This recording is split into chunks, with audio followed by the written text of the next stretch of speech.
The sky above Kepler's Folly spins like a broken gyroscope, stars wheeling overhead in mad spirals that'd make a seasoned spacer lose his lunch.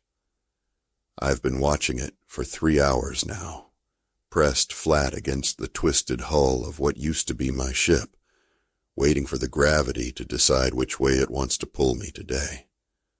My name's Caine, and I used to haul freight between the outer colonies until yesterday, when the rust bucket and I had our disagreement with this godforsaken rock's atmosphere.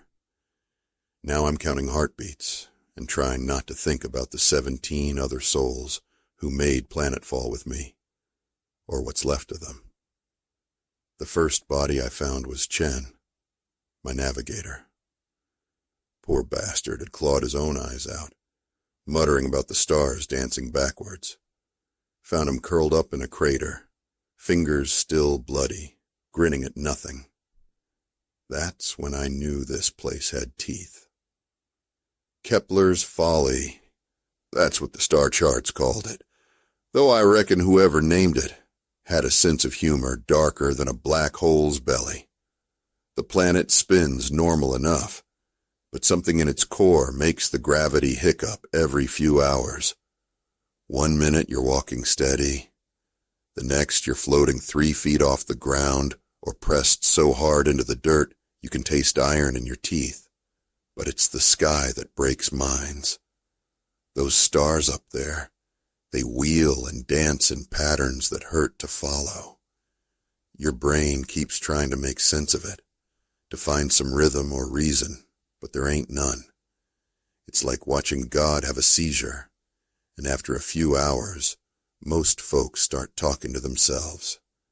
After a day, they stop making sense. After 2 days, well, Caine's the lucky one. I pull my hat down low and check my compass again.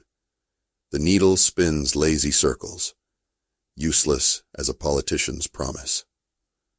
The comm tower's supposed to be 40 clicks northeast, assuming northeast still means something on a world where directions change with the wind. It's the only piece of tech still broadcasting on this rock, a automated distress beacon that might, if I'm lucky and the gods are drunk, reach a passing ship. The ground beneath me shudders, and I feel that familiar tug in my gut. Gravity's shifting again. I grab hold of a piece of twisted metal and hold on as the world decides to flip sideways for a spell. My boots leave the ground, and for a moment, I'm hanging horizontal, watching pebbles and debris drift past like lazy snow. Then it snaps back, harder than before, and I slam into the dirt with enough force to rattle my teeth. Blood runs from my nose, copper bright in the strange light of this world's twin suns. I spit red and push myself up, checking my gear. Water's holding steady, though I've got maybe 2 days' worth if I'm careful. The sidearm's still snug in its holster, though I ain't sure what good it'll do me against madness and broken physics. You still talking to yourself, Caine? I mutter, and immediately wish I hadn't. That's how it starts, the conversations with nobody. I've seen it in the others. First you talk to keep yourself company, then you start answering back, and before long you're having philosophical debates with your own shadow. I shoulder my pack and start walking. The landscape here looks like it was painted by a drunk artist. Purple sand dunes that shift and flow without wind. Crystalline formations that sing when the gravity waves hit them, and in the distance, mountains that seem to bend in directions that shouldn't exist. The first survivor I encounter is Rodriguez, my former cargo handler. He's built himself a little fort out of ship debris and is conducting an orchestra of rocks, humming some tune that makes my skin crawl. His eyes track the spinning stars above, and when he sees me, he grins wide enough to show all his teeth. Marcus! You came for the concert! He waves a twisted piece of metal like a conductor's baton. The Stones! They sing the old songs. Listen. I do listen, despite myself, and that's my first mistake. There is something in the way those crystal formations chime and whistle, a pattern that almost makes sense, like a melody you heard in a dream. My foot taps without permission, and I catch myself swaying to the rhythm. No. I shake my head hard enough to rattle my brain. Rodriguez, we need to move. There's a comm tower. The tower! He laughs, high and sharp. Oh, Marcus, you beautiful fool. The tower's been calling us all along. Can't you hear it? It's part of the song. He goes back to his conducting, and I back away slow. Rodriguez was a good man once, steady hands and a steady heart. Now he's just another instrument in this world's mad symphony. I leave him to his music and keep walking northeast, or what I hope is northeast. The twin suns hang at odd angles overhead, casting shadows that point in 3 directions at once. Time moves strange here, too. My chronometer says I've been walking for an hour, but it feels like minutes, or maybe days. The sky keeps spinning, and I force myself to look at the ground, at my boots, at anything but those wheeling stars. That's when I find the message. It's carved into a flat stone, letters burned deep with a laser cutter. The tower lies, find the quiet place, J.H., J.H. That'd be Captain Hollis, the passenger I was ferrying to the Centauri colonies. A geologist, if I remember right, with steady hands and a steady voice. If anyone could keep their wits about them in this madness, it'd be her. I kneel by the stone, running my fingers over the carved letters. They're fresh, maybe a few hours old, which means Hollis is still thinking straight, still fighting whatever this place does to minds. The quiet place. What could that mean? A sound reaches me then, carried on the wind that shouldn't exist in this thin atmosphere. Singing. Human voices raised in harmony, but the tune is wrong, twisted into shapes that make my teeth ache. I follow the sound over a rise and find them. 7 survivors, all that's left of my passengers and crew, standing in a circle around a crystal formation the size of a shuttle. They're holding hands, swaying, their voices weaving together in that impossible melody. Their eyes are all turned skyward, watching the stars dance, and they're smiling like they found religion. I recognize Thompson, the engineer, Yates, the security chief, Mrs. Chen, who was traveling to see her grandchildren, all of them lost to the song of this place, their minds picked clean by the spinning sky. But there's a gap in the circle, a space where someone should be standing. Hollis, I whisper. She wouldn't join us, says Thompson without looking away from the stars. His voice is dreamy, distant. Said the music was poison. Poor woman, she can't hear the beauty. Where did she go? To the quiet place, Mrs. Chen sings, her voice high and sweet, where the stars can't reach, where the song can't follow. I back away from the circle, skin crawling. The quiet place. Somewhere the sky can't touch you. Somewhere the gravity runs normal. Underground, maybe. A cave or a bunker. The ground shudders again. And this time, the gravity doesn't just shift. It reverses. I grab a outcropping of rock as my boots leave the ground, watching loose stones and debris fall upward into that spinning sky. The singing circle doesn't break. They just hold tighter to each other. Their voices rising as they float, still swaying to that maddening rhythm. When the world rights itself again, I'm already running. The terrain gets rougher, as I head toward what my gut tells me is northeast. Jagged formations of some kind of mineral that gleams like oil in the strange light. The twin suns are setting now, or maybe rising. Hard to tell when the sky spins like a child's top. But as the light fades, the stars become brighter, more insistent, and I can feel them pulling at the edges of my mind. Don't look up. Don't look up.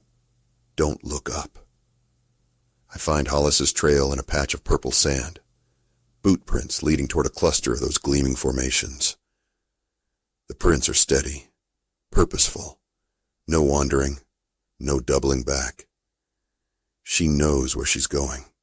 The formations rise around me like the ribs of some massive beast, and as I move between them, something wonderful happens. The sound changes.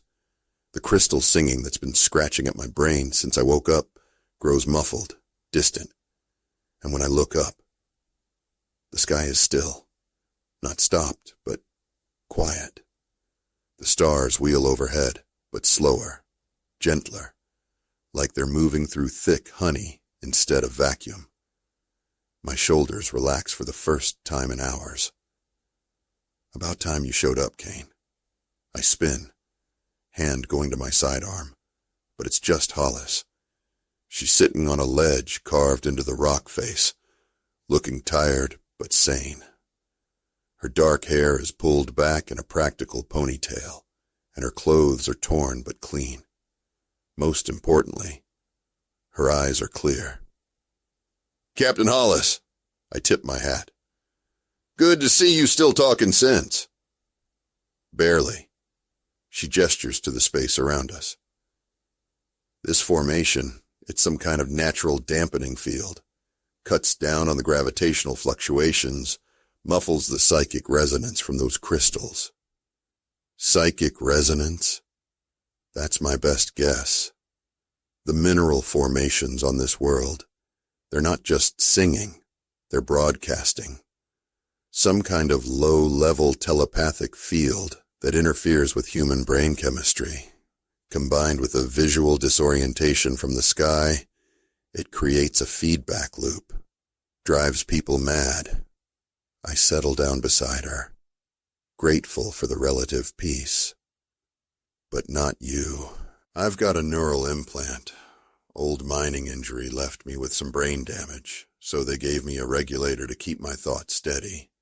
Turns out, it also makes me resistant to whatever this place is throwing at us. And the others? Her face goes hard. Gone. All of them. I tried to bring them here, but they wouldn't come. Said the rocks were lying to them, that the real truth was in the sky. She looks up at the slowly wheeling stars. Maybe they're right. Maybe we're the crazy ones, hiding down here while the universe dances. "The comm tower," I say. "You know where it is?" 20 clicks that way. She points deeper into the formations. "But Caine, there's something you need to know. I've been monitoring the broadcasts. The tower's not sending a distress signal." My blood goes cold. "What's it sending?" "Music. The same pattern as those crystals, but amplified. Broadcast on every frequency, reaching out into space." She meets my eyes. "This isn't a natural phenomenon. Someone built this. Someone wanted ships to crash here." The implications hit me like a gravity wave. A trap. The biggest one I've ever seen, and we walked right into it. I'm quiet for a long moment, listening to the muffled singing of the crystals, watching the slow dance of stars overhead. Finally, I ask the question that's been eating at me. Can we stop it? Maybe. The tower's automated, but it's old tech. If we can get close enough, I might be able to shut it down or at least change the signal. Might. It's better than sitting here waiting to go mad. She's right, of course. But looking at her, this steady, sensible woman who's kept her sanity in a place designed to steal it, I can't help but wonder if we're just trading one kind of death for another. There's something else, she says. The formations, they're not random. They form a pattern, like a circuit, and at the center, the tower. No, something bigger. I think the tower's just the transmitter. The real power source is underground, right at the heart of the formation grid. I stand up, checking my gear. Then that's where we're going. Caine. Her voice stops me. The closer we get to the center, the stronger the effect becomes. Even with the dampening fields, even with my implant, I don't know if we can make it. Then we better hurry. We leave the relative safety of the quiet place and head deeper into the maze of gleaming formations. The psychic pressure builds gradually, like walking into deeper and deeper water. The sky above us spins faster, the stars bright as lasers, and I can feel them pulling at my thoughts. Hollis leads the way, her implant giving her some protection, but I can see the strain on her face. Sweat beads on her forehead, despite the cool air, and her hands shake when she thinks I'm not looking. Talk to me, I say. Keep your mind busy. I used to be a teacher, she says, her voice tight. Before the mining accident, taught geology to kids on the frontier worlds. They always asked the same question. Why do planets spin? And I'd tell them about angular momentum, about conservation of energy. But here the rules are different. Here the rules are broken. She stumbles, catches herself. God, Caine, can you hear them? The voices in the crystals. They're saying my name. I can hear them too now.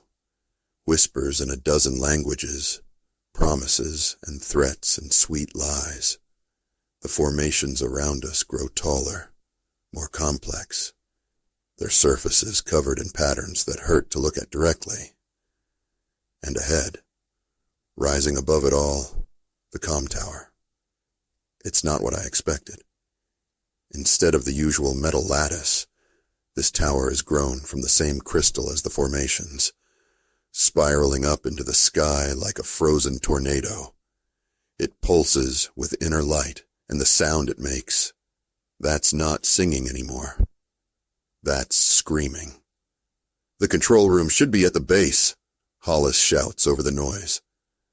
The sky above us is spinning so fast now that the stars blur into streaks of light. If we can... The gravity wave hits us like a physical blow, not a shift this time, but a pulse, radiating out from the tower, invisible ripples.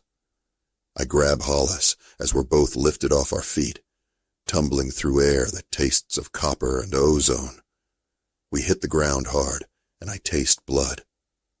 Hollis is unconscious, a trickle of red running from her nose. Her implant, I realize. It's not just protecting her anymore. It's fighting a losing battle against whatever's broadcasting from that tower. I haul her to her feet, slapping her cheek until her eyes open. Stay with me, Captain. The voices, she whispers. They're so loud now. They're telling me to look up, to see the truth in the stars. Don't listen. I pull her toward the tower's base, where a doorway yawns like a mouth. Focus on my voice. Focus on getting home. The interior of the tower is worse than the outside. The walls pulse with that same inner light, and the air itself seems to vibrate with malevolent intelligence. But there, at the center of the chamber, is what we came for. A control console, its screens flickering with data streams and star charts. Hollis staggers to the console, her hands dancing over the controls with practiced efficiency. It's a navigation beacon, she says, her voice thick with wonder and horror. But not for ships, for something else. Something that's been traveling between stars for... Oh, God, Caine. Millions of years. On the screens, I see it. A vast shape moving through space, dark as the void between galaxies. And around it, a cloud of smaller objects. Ships. Thousands of them, from a dozen different species. It's a harvester, Hollis breathes. It sends out these beacons, crashes ships on worlds like this, then collects the survivors. The ones that go mad, they become part of it, part of the crew. Can you shut it down? I can try. Her fingers fly over the controls, but I can see the strain is getting to her. Her implant is sparking now, tiny arcs of electricity dancing across her temple. But Caine, if I do this, if I change the signal, that thing out there will know. It'll come looking. How long do we have? Years, maybe decades, but it will come. I think about the survivors, my crew and passengers, standing in their circle and singing to the mad sky. I think about Rodriguez conducting his orchestra of stones, and Chen with his bloody fingers and empty sockets. I think about all the other ships that have crashed here, all the other crews that have been harvested. Do it. Hollis nods and makes the final adjustment. The tower's scream cuts off abruptly, replaced by a steady pulse. A real distress signal this time, broadcasting on standard emergency frequencies. But the sudden silence is worse than the noise. In the quiet, I can hear something else. Footsteps coming up the path to the tower. They know, Hollis says. The others. They can feel the change. Through the doorway, I see them coming. Not just the 7 from the circle, but others. Survivors from crashes stretching back years, maybe decades. Their clothes are rotted, their faces gaunt, but they move with purpose. And they're all looking up at the sky, where the stars have stopped their mad dance. The quiet place, I whisper, understanding at last. It was never about hiding from the signal. It was about finding the source. Hollis collapses, her implant finally overloaded. But she's smiling, and when she speaks, her voice is clear. Signals broadcasting. Any ship in this system will hear it now. Real coordinates, real distress call. The mob reaches the tower entrance, and I draw my sidearm, but they don't attack. They just stand there, swaying slightly, their eyes fixed on something I can't see. The song is over, says Thompson, his voice sad and lost. The beautiful song is over. Yeah, I say, keeping the gun trained on them. It is. One by one, they turn and walk away, back into the crystal formations. Some will find their way to the quiet places, maybe recover their sanity. Others will wander until they die, or until that thing in space comes looking for its lost beacon. But we bought time. Maybe enough time for someone to hear our signal, to come and evacuate whoever's left. Maybe enough time to warn the galaxy about what's out there in the dark between stars. I carry Hollis out of the tower and back through the crystal maze. Her implant is dead now, but the psychic pressure is fading too, the formations going quiet one by one. The sky above us still spins, but slower now, gentler, almost peaceful. We find shelter in one of the quiet places and wait. I tell Hollis stories about the frontier worlds, about the cargo runs, and the people I've met. She tells me about her students, about the wonder in their eyes when they learned how planets are born from dust and gravity and time. On the 3rd day, we see the ship. It's a rescue vessel, responding to our distress call, and as it settles down in a cloud of purple dust, I allow myself to believe we might actually make it home. The crew that emerges is professional, efficient, asking all the right questions and taking all the right precautions. But as they load us aboard, as Kepler's Folly falls away beneath us, I catch one of the rescuers looking up at the viewports, looking up at the stars, and humming. Just a little tune, barely audible, but I know that melody. I've heard it before, in the singing crystals and the screaming tower, in the voices of the mad and the lost. I don't say anything, not yet, but I keep my sidearm close, and I watch the stars, because somewhere out there in the dark, something ancient and hungry is turning its attention toward our little corner of the galaxy. The song is over, but the symphony is just beginning, and I've got a front row seat.